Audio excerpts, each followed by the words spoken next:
स्वागत है दोस्तों आज के इस बेहतरीन वीडियो में। इस वीडियो में मैं आपको बहुत खास जानकारी दूंगा, तो वीडियो को पूरा देखें।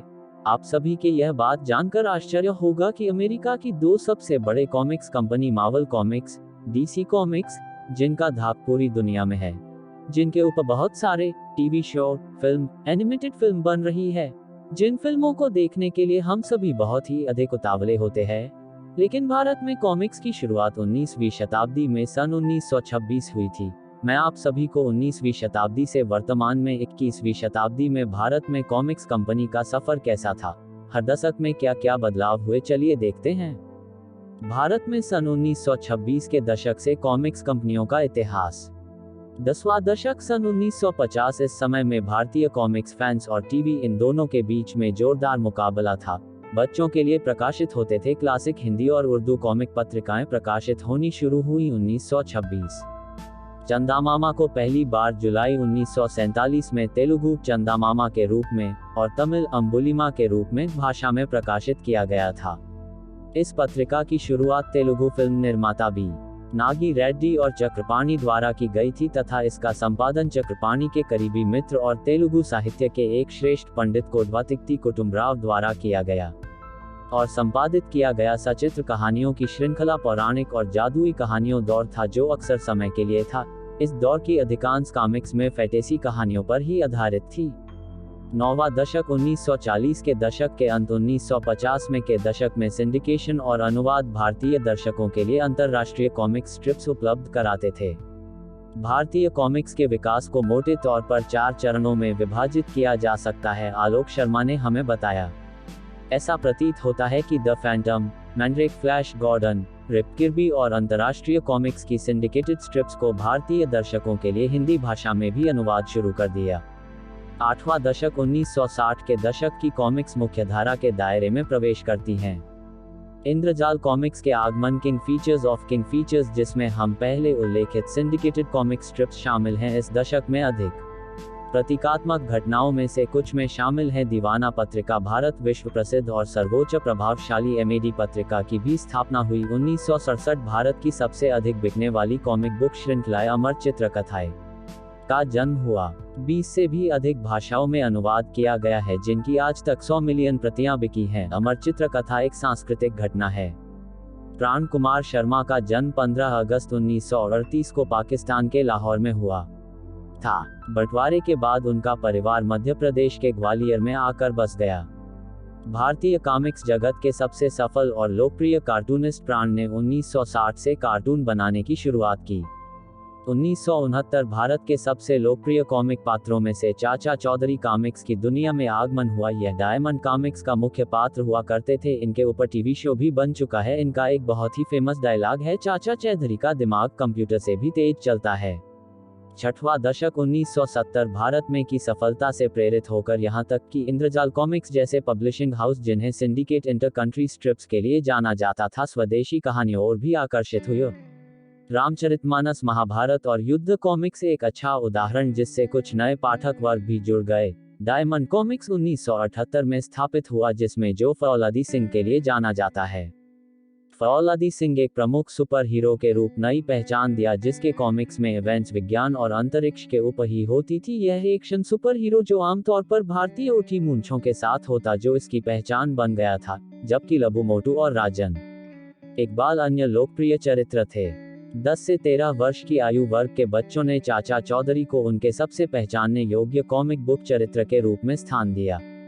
5वां दशक 1980 भारतीय कॉमिक्स की सभी दौर में मेरे विचार 1980 का दौर को सबसे अच्छा सुनहरा दौर है। 1980 के दशक के अंत और 1990 की शुरुआत में कॉमिक्स बुक उद्योग अपने चरम पर था और इस अवधि 5 लाख से अधिक कॉमिक्स की प्रतियां हर साल बिकती थी। कि 1980 का दशक भारतीय कॉमिक्स बुक कंपनियों के लिए वास्तव में गोल्डन दौर था, लेकिन शायद सबसे पहले और सबसे महत्वपूर्ण यह 1981 में टिनकल पत्रिका की स्थापना और पहली उपस्थिति थी, जिसने वास्तव में कॉमिक्स की दुनिया को हिला दिया था। 1980 चाचा चौधरी का डायमंड कॉमिक्स की दुनिया में प्रवेश। 1986 राज कॉमिक्स डायमंड कॉमिक्स के साथ कॉमिक्स के लिए सबसे लंबे समय तक चलने वाले भारतीय प्रकाशन घर का आगमन हुआ था। डायमंड कॉमिक्स कंपनी के सबसे बड़े लेखक प्राण सर और राज कॉमिक्स के सबसे अच्छे आर्टिस्ट अनुपम सिन्हा, इन दोनों ने अपने अपने कंपनियों को बुलंदियों तक पहुंचा दिया था। राज कॉमिक्स ने कॉमिक्स की दुनिया में सबसे पहले विशेषांक कॉमिक्स की शुरुआत की थी। राज कॉमिक्स सबसे पहला विशेषांक नागराज और सुपर कमांडो ध्रुव था, जिसका मूल्य 16 रुपए था। छठवां दशक 1990 के दशक देश के सभी कॉमिक्स कंपनी के बीच एक दूसरे को पीछे छोड़ने के लिए होड़ शुरू हो गया था। भारत के पहले ग्राफिक्स उपन्यासों का प्रकाशन शुरू हो गया। कॉमिक्स कंपनियां शिखर पर थे, वे एक दशक के बाद ही उनका पतन हो गया। अब तक कॉमिक्स कंपनी के पास बहुत सारे विषयों पर हर महीने सुपरहीरो से लेकर थ्रिलर, हॉरर कॉमिक्स और मूल पौराणिक कथाओं पर आधारित कई शैलियों के कॉमिक्स बुक्स के लिए 20 से कॉमिक्स कंपनी पब्लिशिंग हाउस थे, जिन्होंने कॉमिक्स किताबों को पहली जगह में इतना लोकप्रिय बना दिया था। वास्तव में, जैसा कि वेद प्रकाश शर्मा ने खुद कहा था, कई लोग 1986 से 1996 के बीच की अवधि को भारतीय हास्य पुस्तकों का बेहतरीन दौर मानते हैं। दशक से कुछ सबसे महत्वपूर्ण क्षणों में शामिल थे।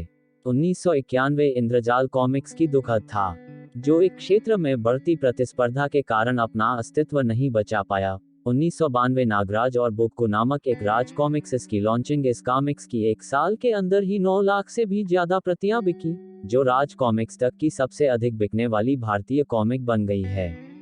भारत के प्रमुख कॉमिक्स बुक हाउसों में से एक मनोज कॉमिक्स ने भी 90 के दशक में एक साल के भीतर 365 से अधिक कॉमिक्स प्रकाशित किए, जिससे यह अनुमान लगाया गया कि हर एक में दिन में पाठकों के पास वास्तव में हर एक दिन पढ़ने के लिए एक नई कॉमिक्स बुक थी। 1994 इंडी कॉमिक बुक के निर्माता अरिजीत सेन ने रिवर ऑफ स्टोरीज को प्रकाशित किया, जो भारत के पहले ग्राफिक उपन्यास प्रकाशित हुआ करते थे। इस दशक में बहुत से कॉमिक्स कंपनियों को आर्थिक नुकसान भी झेलना पड़ा, बहुत अधिक स्पर्धा के कारण। 1997 भारतीय मार्वल कॉमिक्स, डीसी कॉमिक्स और अन्य कंपनियों ने भारत देश में अपनी दस्तक दी। गोथम कॉमिक्स 1997 में एक यूएस आधारित कंपनी को भारतीय कॉमिक पत्रिका और बच्चों के पुस्तक बाजार में नेतृत्व की स्थिति स्थापित करने के लिए स्थापित किया गया था। मनोज कॉमिक्स की शुरुआत सन 1990 में हुई थी। तुलसी कॉमिक्स की शुरुआत सन 1980 में हुई थी।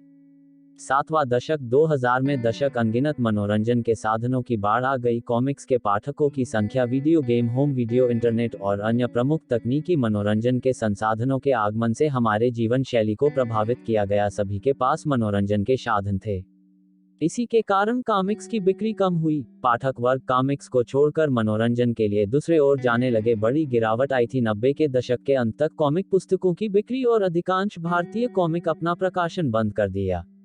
मनोज कॉमिक्स, तुलसी कॉमिक्स, राधा कॉमिक्स, इन तीनों कंपनियों ने अचानक ही कॉमिक्स छापना बंद कर दिया। पिछले दशक में शिखर छूने वाले बड़े प्रकाशन कंपनी निरंतर कॉमिक्स प्रकाशन करते थे, बड़े हिस्से के लिए केवल राज कॉमिक्स और डायमंड कॉमिक्स, जो आज भी मौजूद हैं। राज कॉमिक्स बहुत ही बड़े बदलाव के दौर का सामना कर रहा है। कुछ लोगों को कॉमिक्स का पुराना आर्ट ही अच्छा लगता है, कुछ नया है। फिर भी जैसे जैसे समय बदलता गया, इस इंडस्ट्री में कुछ कॉमिक्स कंपनी ने भी पुनः कॉमिक्स प्रकाशन शुरू किया। फिर से नए अवसर पैदा हुए कॉमिक्स की दुनिया में।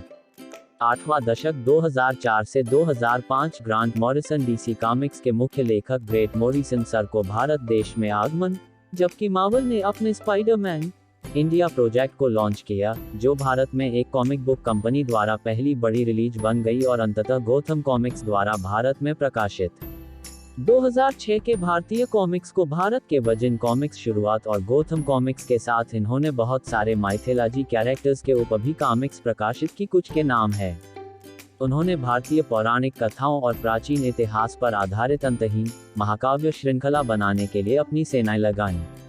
साधु, देवी, स्नैक वुमन और रामायण 3392 एडी 2008 सहित उनके कुछ सबसे लोकप्रिय शीर्षक और फिर कैंप फायर ग्राफिक नॉवेल्स आए।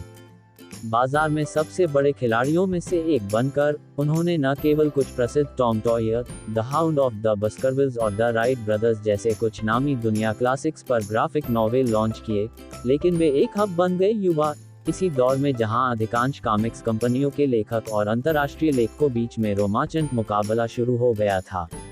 नौवां दशक 2010 जो इस समय प्रकाशक भी हैं सेट के साथ कॉमिक्स प्रिंटिंग हो रहा है। कुछ के नाम निम्न है: Raj comics, Tinkle comics, Bullseye press, Regal publish, Champak, Lotpot, Madhu Muskaan, Amar Chitra Katha आदि प्रमुख है।